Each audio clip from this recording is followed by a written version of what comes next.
Welcome back, explorers. Our animal pal today is super cute, but you better be careful if you meet it on a stroll through the rainforest. Let me introduce you to the poison dart frog. Poison dart frogs live in the rainforests of Central and South America, and there are over 100 different species of these amazing little frogs, all of which belong to the dart frog kind. Poison dart frogs belong to a group or class of animals called amphibians. This group includes frogs, toads, newts, salamanders, and even unique creatures called caecilians. Though often confused with reptiles, amphibians are quite a bit different. For instance, reptiles have tough scales covering their bodies, but amphibians don't have any scales at all. Instead, they have smooth or sometimes bumpy skin. When a poison dart frog hatches as a tadpole, its parents carry it on their backs and put it in a pool of water or in the middle of a cup-shaped leaf. This is the perfect place for the tadpole to grow and develop. But how do their parents know to put them there? Because God designed them to know exactly what their young need. Now, I bet you're wondering why they're called poison dart frogs. Studies suggest that these frogs develop a toxin from the foods that they eat. This toxin can be deadly for other animals and humans to touch or eat. Can you put up 10 fingers?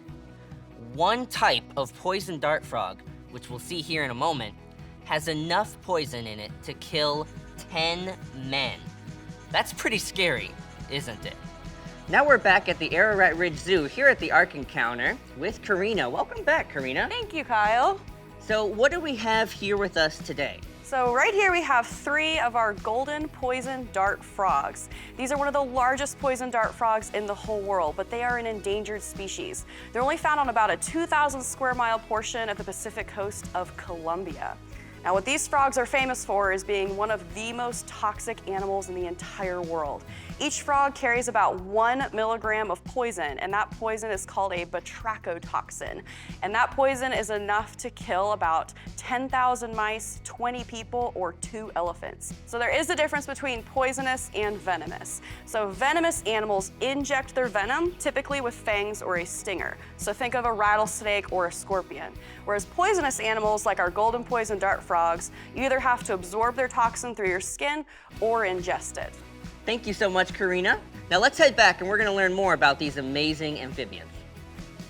On the count of 3, I want you to shout out your favorite color. 1, 2, 3. Green! Those were some good colors. Personally, I still think green is the best. Now, poison dart frogs come in a variety of colors, and when other animals see the frog's bright colors, they know to steer clear. After Adam's sin, poison dart frogs produced poison, which helps protect them in a fallen world from predators.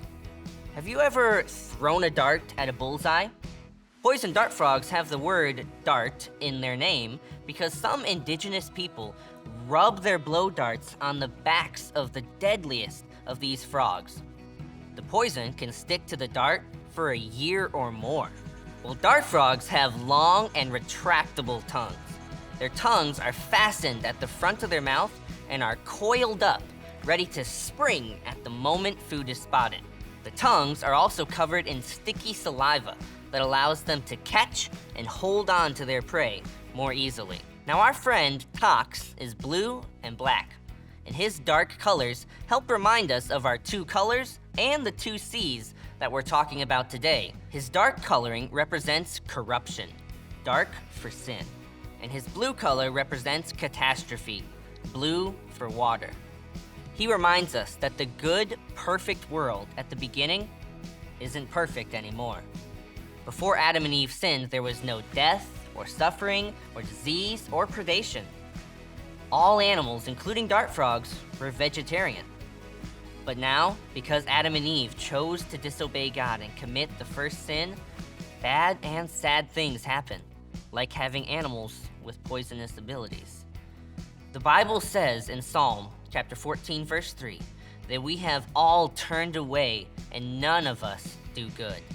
What this means is that sadly, just like Adam and Eve before us, we all sin. In the book of Genesis, chapters 6 through 9, we read that eventually the world became so evil that God had to judge the sin of the world. He did that with the global flood that killed all the land-dependent, air-breathing animals and people on Earth. However, representatives of the dart frog kind, like Tox, would have been on board the ark built by Noah, which God, who is merciful, told him to build in order to save 2 of every kind, 7 pairs of some of the air-breathing and land-dependent animals, as well as Noah's wife, his sons, and his sons' wives from the coming flood. And we read in Genesis chapter 9 that after the flood was over, God placed a rainbow in the sky as a sign and as a reminder that he would never again flood the entire earth. That's all for now, guys. Thanks for hopping by.